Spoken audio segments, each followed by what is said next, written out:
to... No. Okay.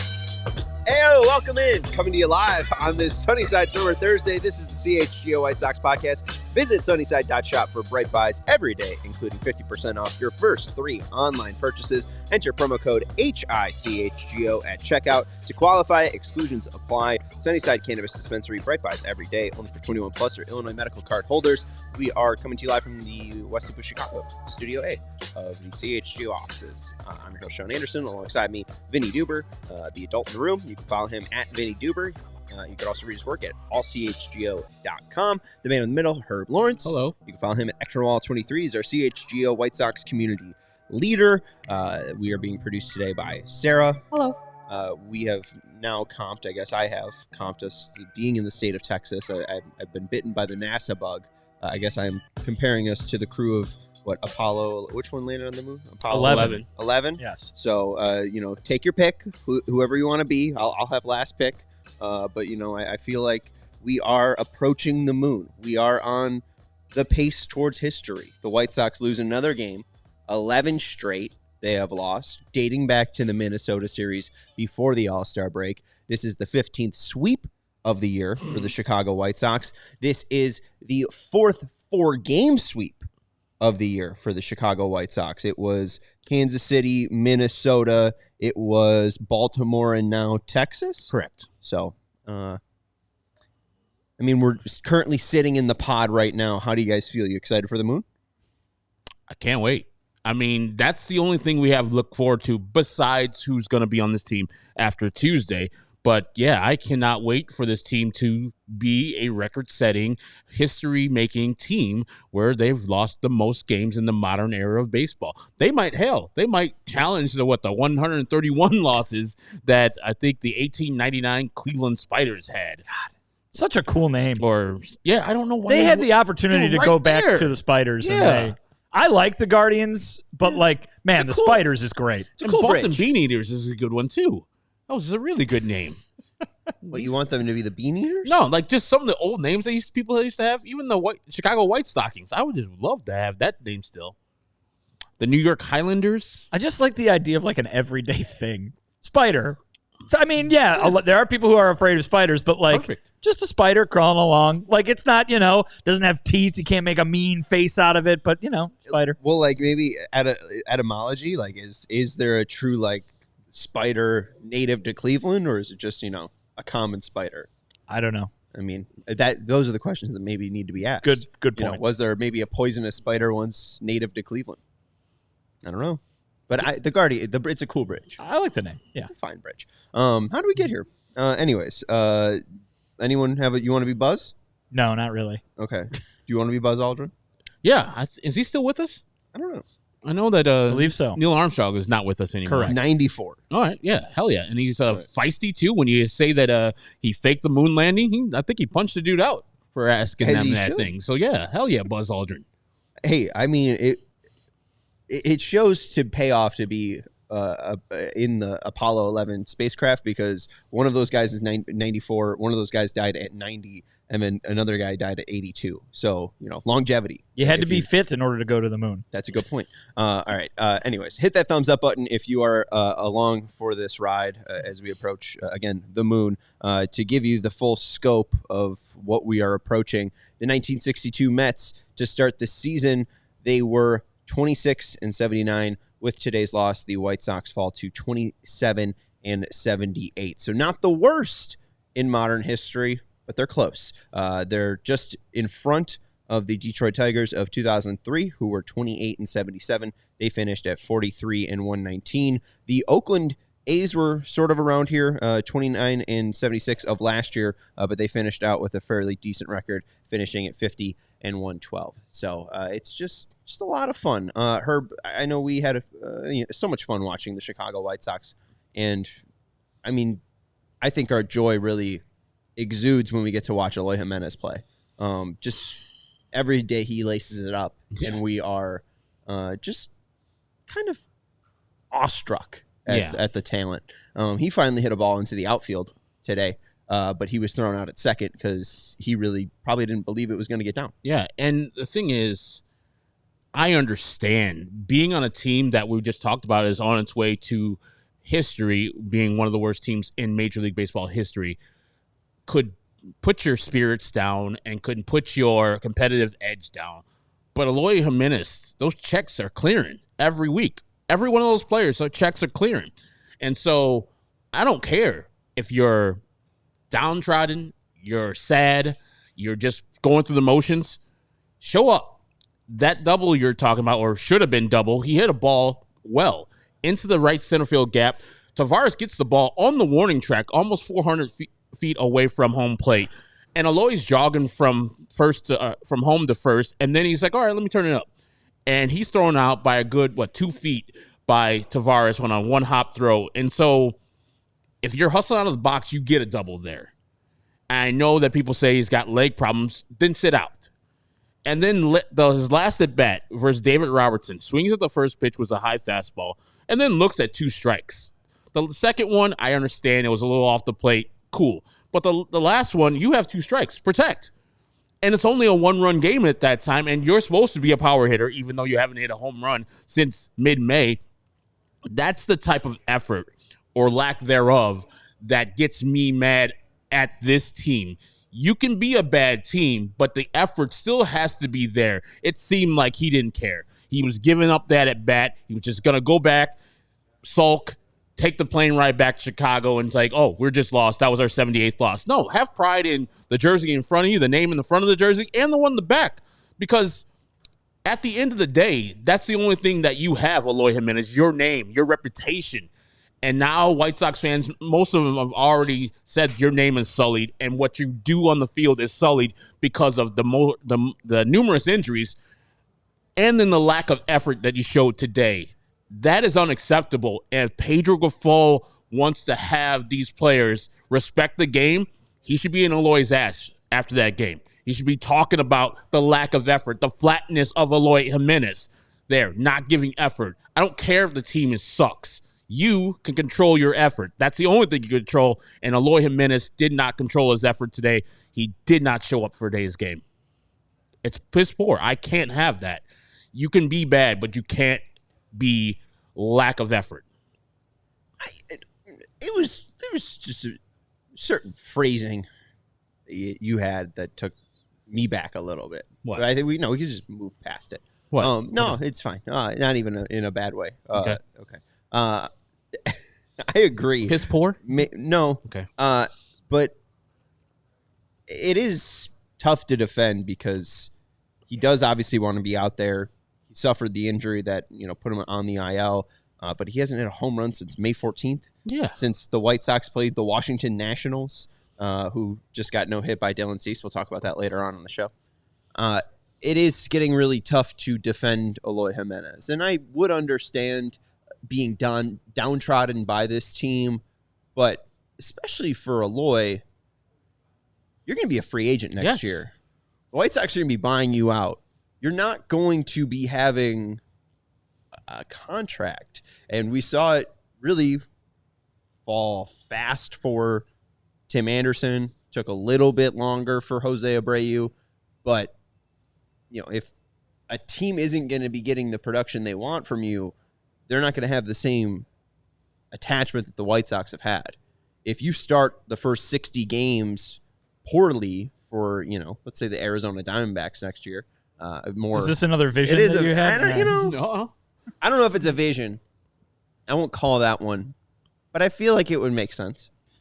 But my point being, there won't be that same attachment, and I think Eloy has been very comfortable because he did get that extension before he even played a Major League Baseball game, and fairly so. He has an extreme amount of baseball talent, but I don't think he's ever played with maybe that sort of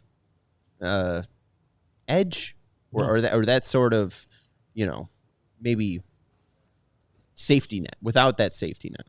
And the thing is, when we came into this year, the focus for Eloy was to hit the ball in the air because last year he had a ground ball rate of 53%. You would think, okay, I've worked in the offseason, I've lifted my hands up. He looked good in preseason games. This year, Before today's game, guess what the ground ball rate was, Sean or Vinny? 58. Vinny? Higher.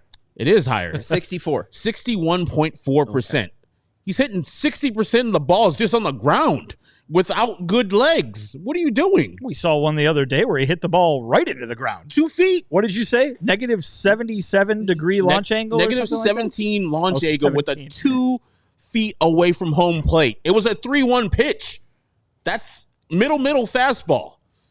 Like, these are the type of things that get me angry about the White Sox, even though, like, why are you getting mad about the White Sox? Because effort is a thing that you can control, and Eloy Jimenez is getting bats every single time. And I know Frank is asking for more at-bats from Corey Jokes, and I know that Corey Jokes is not going to be the changer, but I guarantee that Corey Jokes is going to give effort because he gets so few at-bats, and if Eloy's going to give you these type of at-bats, sit his ass on the bench and then wait for his time to run up. Pay him to go away, because that is not what you need. I've been on his side as far as injuries go, because most part his injuries are not his fault, but the effort is garbage. It is just trash. And I hope Pedro or somebody in that front office shows him that and says, this is not what we do, and you have to be better. And I think it was TJ Stats today put together a graph, and it was batter war for each and every 30 Major League Baseball team.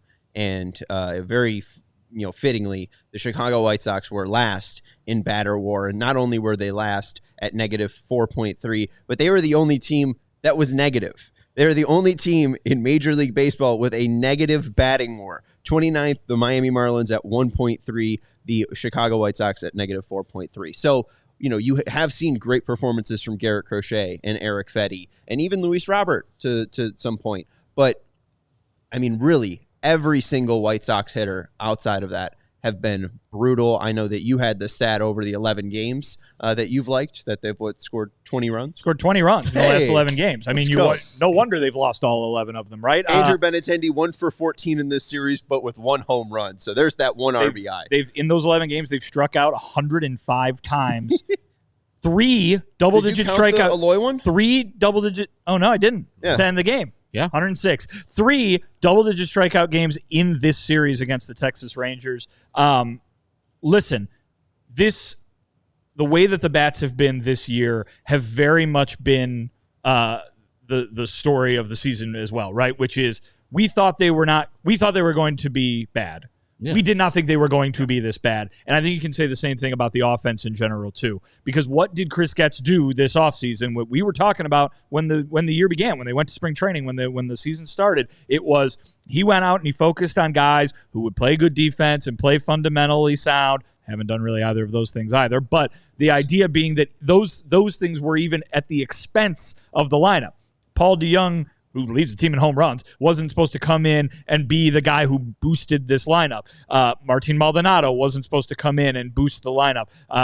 Nicky Lopez has not been a prolific hitter throughout his career. These were the guys that Chris Getz added to the lineup in the offseason. And then it was, okay, if the only way they're gonna experience offensive success is if those guys who have been around and gotten hurt all the time don't get hurt again. And what happened?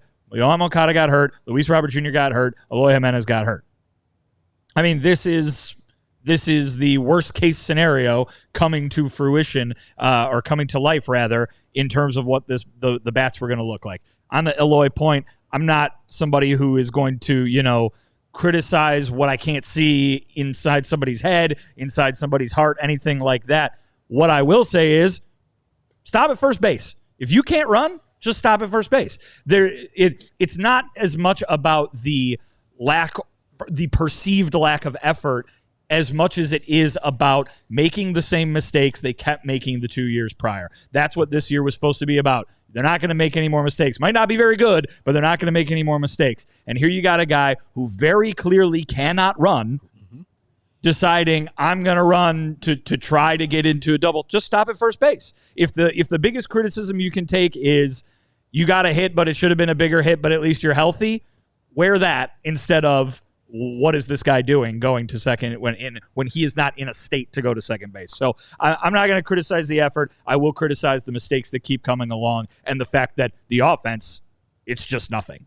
We got to take a break. I know that you mentioned no one thought it would be this bad You predicted 71 and 91. That ain't happening. That ain't happening. You predicted 68 and 94. That ain't happening. Did I?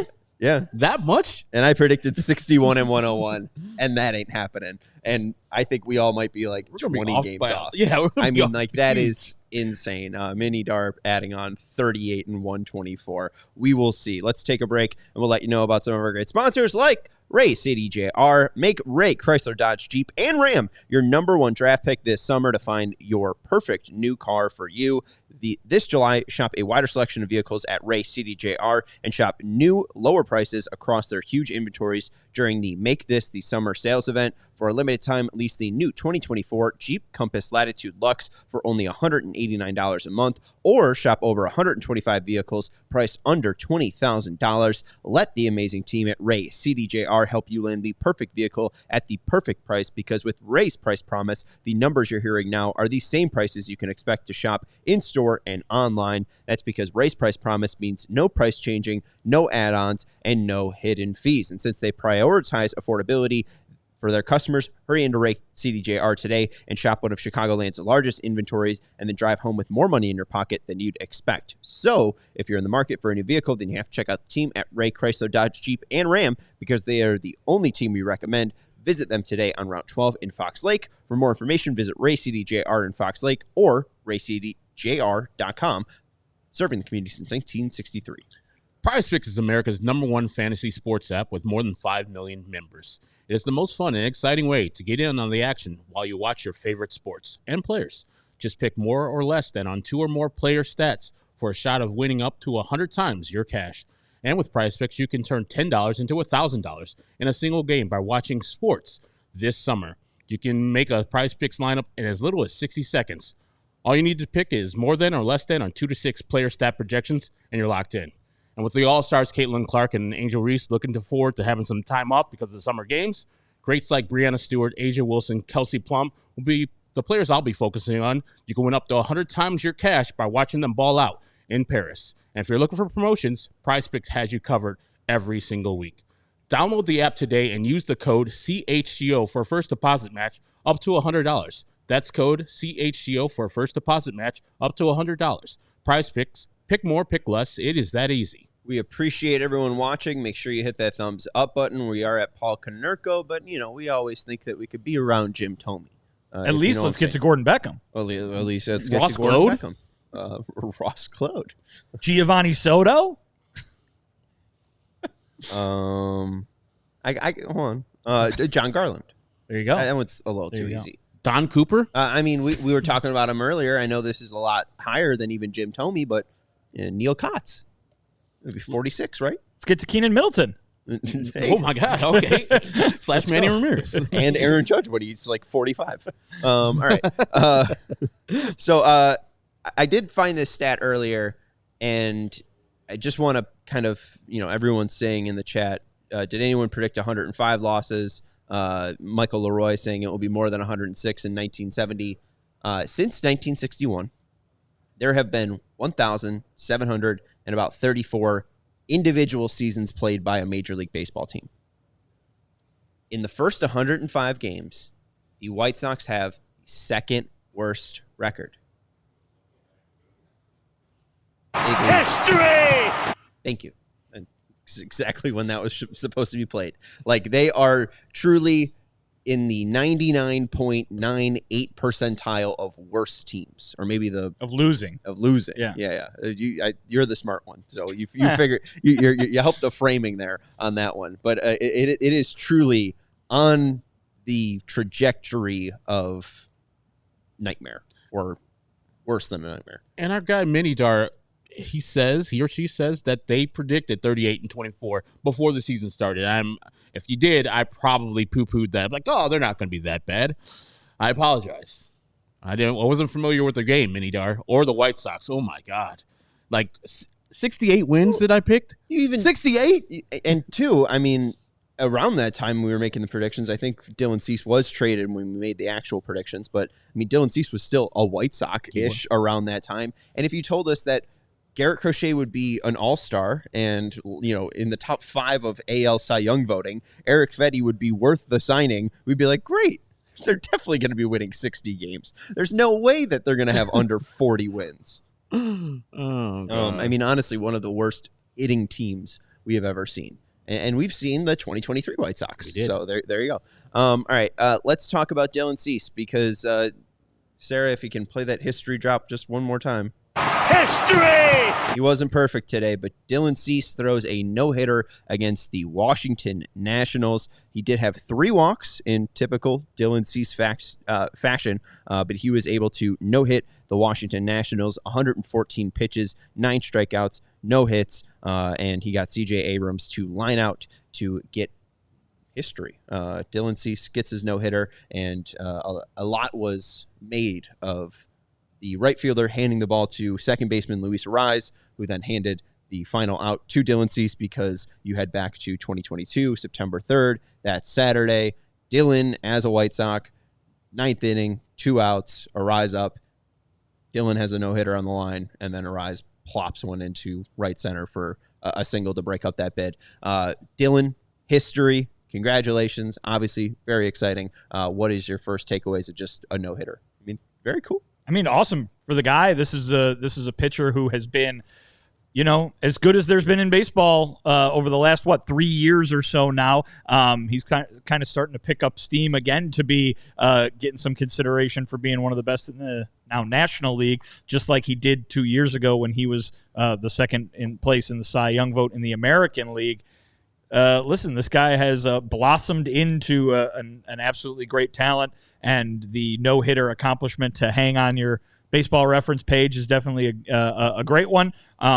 He is going to keep racking up those accomplishments as time goes along. Obviously, he's a former White Sox now, but I think a lot of folks on the South Side saw this coming, saw this kind of dominance to be able to do something like this. And the thing that I remember, or kind of the thing that stands out to me about his last couple of years with the White Sox, is that this kind of day, like he had today for the Padres, became very commonplace. And when you can make this kind of thing, this kind of talent, and this kind of effectiveness consistent, that's when you become one of the best. And the idea that Dylan Cease could throw a no-hitter, especially for a time there in 2022, seemed like it could happen anytime he stood on the mound. He finally gets it today, and the question maybe is not, has he finally reached the top, but is he going to do something like this again? Because he very well has the ability to, and it really does seem like consistency is something that he has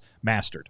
And I think you were at that game, right, in September 2022? I was not, actually. I was off that night, but and I was sitting, when you are a reporter, you do not want anything like that to happen when you're not there. And so I was freaking out and following along on the Gamecast, and it only took till the last batter or the second to last batter of the game for me to go, whew, good thing I didn't miss that one. Same thing. I think I was in Atlanta watching it at a restaurant. I was like, oh, man, we're going to have to do a emergency podcast. I was telling my fiance, Courtney, I was like, all right, we might have to do one right in the hotel. And so, yeah, when Arraez got that hit, I was like, whew, thank Jesus. But so I am very happy that Dylan Cease got one finally, and this probably won't be his last one because of the last 3 starts, he has thrown 6 innings, 1 hit.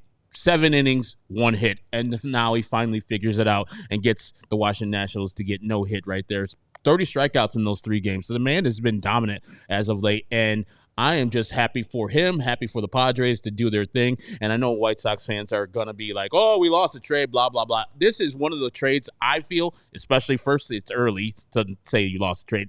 But secondly, I think it's a win-win. Padres got what they wanted, a frontline starter. And the White Sox, if we're looking at Drew Thorpe, that is no slight. That man has been pitching his ass off. One of the best pitchers in the American League in his last 5 starts. I feel like we have a lot of power as podcast hosts. We do? To do what? Good reaction. Do the podcast? Exactly. No, I mean, we could ban words, right? I think we've done a good job of not mentioning a certain person that works. Voldemort? No, well, we don't mention him. Got a far off laugh for that one. But a guy who's very close to Jerry Reinsdorf, we kind of just avoid him. There's no point to talking about him. He kind of just ruffles feathers a lot. Okay, go ahead. We could just ban talking about winning or losing trades. It's pointless. I feel like I would rather drive my head into a brick wall. I know. I was eyeing that one over there, right by Matt Peck. Matt, it might get bloody.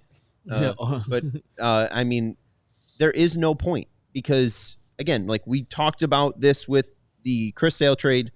You look at the Michael Kopech and Yoan Moncada deal and haul when you actually, just in the moment it was done.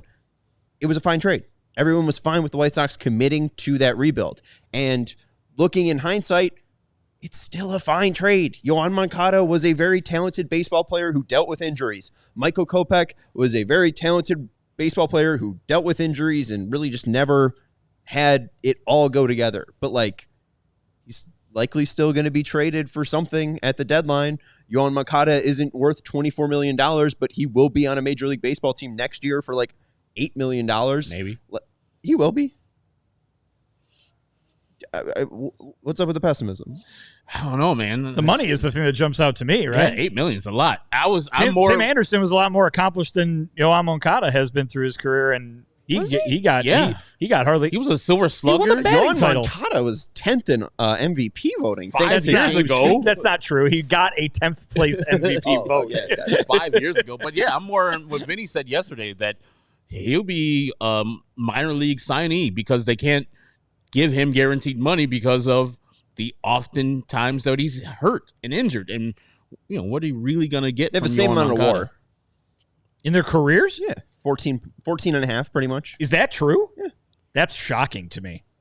Well, So, Tim doesn't get 14.5, 14.5. 14.9. Oh, because Moncada's really good at defense and TA was not. Gotcha. I mean, maybe it's like, 1 year, $5 million. I'm not trying to crush you on Moncada. I'm trying to say that, like, Tim Anderson was really good for like 3 years. Yeah. And Moncada, when healthy, he's been good. It's just when healthy is the biggest thing out there. But more to the Cease thing. Like, we understood Dylan Cease being traded. We obviously understood it. Go back through this offseason. I think we did 90 separate episodes on Dylan Cease being traded. That might not be an exaggeration. No, it's to the point of the Garrett Crochet level. By the way, next segment we'll be talking about Garrett Crochet being traded.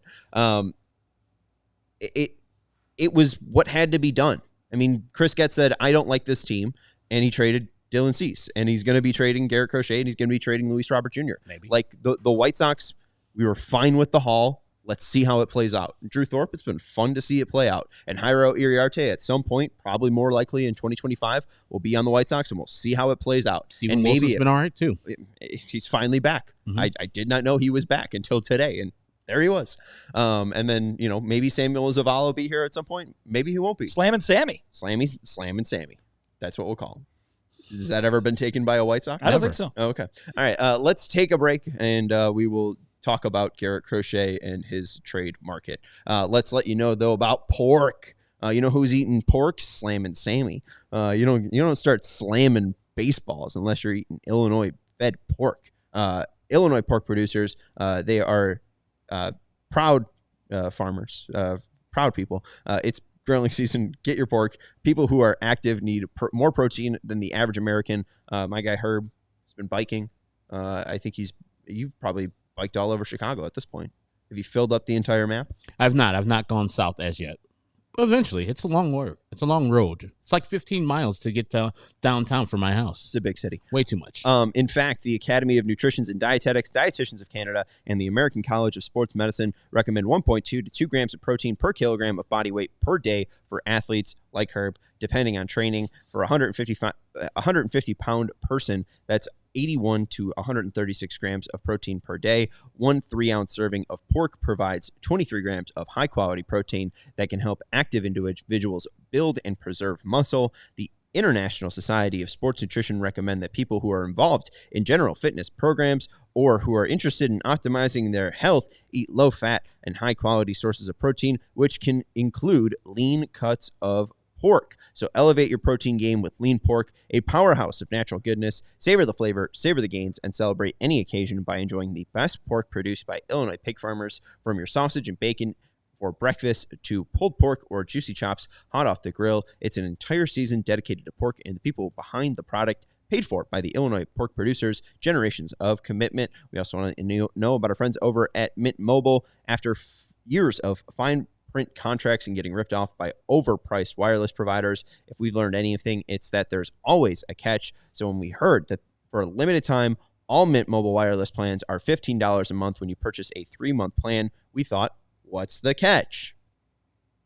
There isn't one. No. Look at that. Mint Mobile's secret sauce is that they sell wireless service online. They don't have real retail stores or salespeople. Instead, they deliver premium phone plans directly to you. Say bye-bye to overpriced wireless plans, jaw-dropping monthly bills, and expected outages. Mint Mobile is here to rescue with premium wireless plans starting at $15 a month. All plans come with high-speed data and unlimited talk and text delivered on the nation's largest 5G network, and you can use your own phone with any Mint Mobile plan and bring your phone number along with all your existing contacts. So ditch the overpriced wireless with Mint Mobile's limited time deal and get 3 months of premium wireless service for $15 a month. To get this new customer offer and your new 3-month unlimited wireless plan for just $15 a month, go to mintmobile.com/White Sox. That's mintmobile.com/White Sox. Cut your bill to $15 a month at mintmobile.com/White Sox. $45 upfront payment required, equivalent to $15 a month. New customers on first 3-month plan only. Speed slower above 40 gigabits on unlimited plan. Additional taxes, fees, and restrictions apply. See Mint Mobile for details. Final thing that I wanted to throw out there on Dylan Cease, he threw 60 sliders today. 114 pitches, just throwing 60 sliders. That's true Cease stuff. Just love to see it. And my favorite thing, too, in listening to his post-game, he said, they talked to him around the 7th, and they kind of gave him the handshake of like, all right, you're done. Because he's at 94 pitches, and he was like, I've thrown 113. Like, if I'm efficient enough, I could probably do this. He ends up throwing 114, so he's right around that mark. But I just love that he's so durable, and that's what we were trying to tell people when we were building a case for trading for Dylan Cease was he's going to go out there and give you 32 starts each and every year. And this was, I think, his 22nd start or 21st start of the year, leads the NL in that category. And here he is, throwing 60 sliders and no hitting the Washington Nationals. The stuff isn't degrading. He is just a true workhorse like there is no other in Major League Baseball right now. And like I would say Verlander fashion, he's hitting 100 in the 9th inning. I absolutely love to see it, and great guy to see the success for. And with those, I think, 22 starts, he's thrown over 100 pitches in like 11 of those starts. So like you're talking about, durability is not a problem with Dylan Cease. Injury, not a problem with Dylan Cease. He's just going to go out there and throw. And I remember him maybe once or twice hitting hundreds for the White Sox. He's doing that consistently out there in San Diego. And like I said, in the 9th inning, he's just rearing back and throwing 100 miles per hour to Ildemargo Vargas in that last at bat, or the second to last at bat. So he's just otherworldly type pitcher, and he's finally putting it all together after a lull in the middle of the season, but he's been deadly.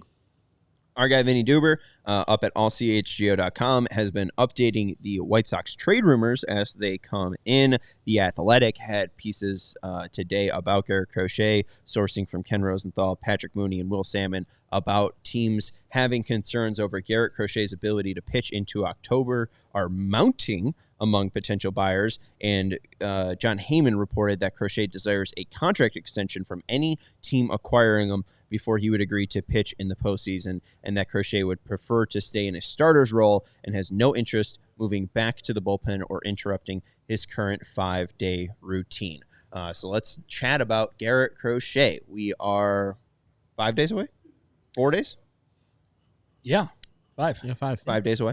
5 days away from the July 30th trade deadline. Is this a red flag? Is the caution flag out? Do I need to explain the flag system of NASCAR to people before we do this? What's going on with this, and how do you read this news as it trickles out? I mean, I'm not going to do any horn tooting because, as we know, anything can change here in the coming days. But I will say that this is kind of the thing that I and by extension we have been talking about for a while now, and that's, I don't know if you can get another team given the unique circumstances around Garrett Crochet being his first season as a big league starter, I don't know if you can get another team to meet the asking price that the White Sox are going to have, because they value him as one of the best starting pitchers in baseball, and any team that's getting him might not get that to compete for a World Series this year. Right? I think it comes down to that. Yep. The idea now that you've got some more details thrown in there, it's Garrett Crochet, reportedly, who's pushing for that extension if he's going to pitch into October, kind of an insurance policy. So if there are negative effects on this, hindering his health moving forward in any way, he has a little bit of a assurance that he's going to be able to get some money that he is earning this year by what he's doing. And you've got the idea that he doesn't want to be used as a reliever or some sort of multi-inning weapon by a team in an effort to both manage his workload and utilize him for this pennant run. So here's the thing.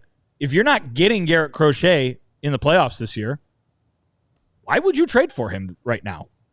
Right? Certainly, why would you pay the price that the White Sox are likely and reasonably, in my opinion, asking for a guy who you can't use to win the World Series this year?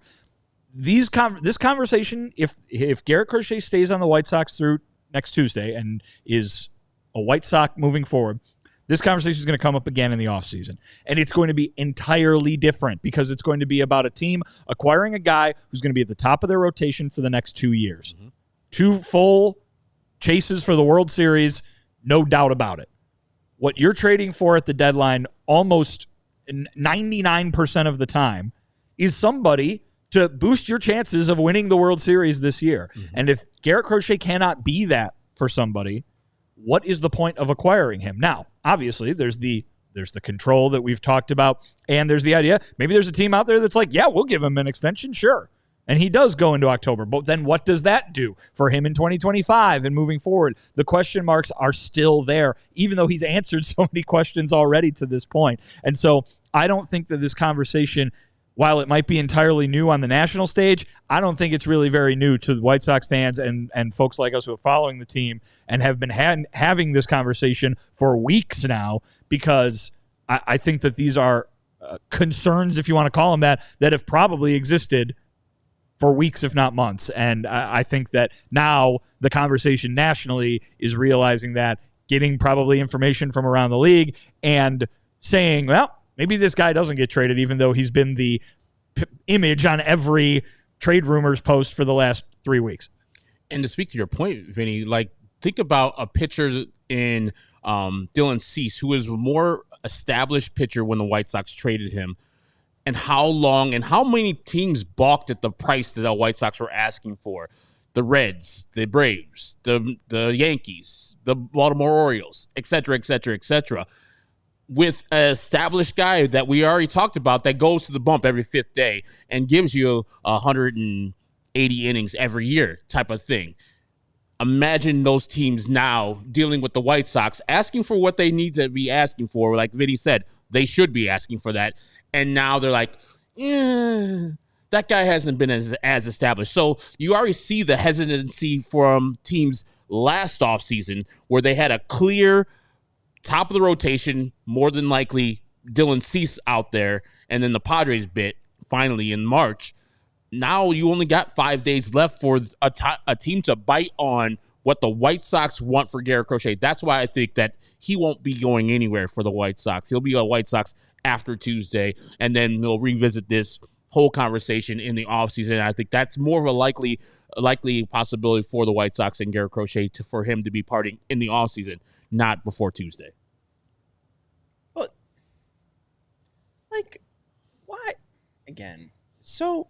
You just want to trade. You just want a trade to happen. No, the complete opposite. I would say that Garrett Crochet is a very good pitcher. Yes. Yeah. Okay.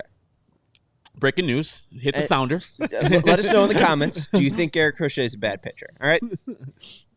And we've thrown out pretty much since April the idea of extending him.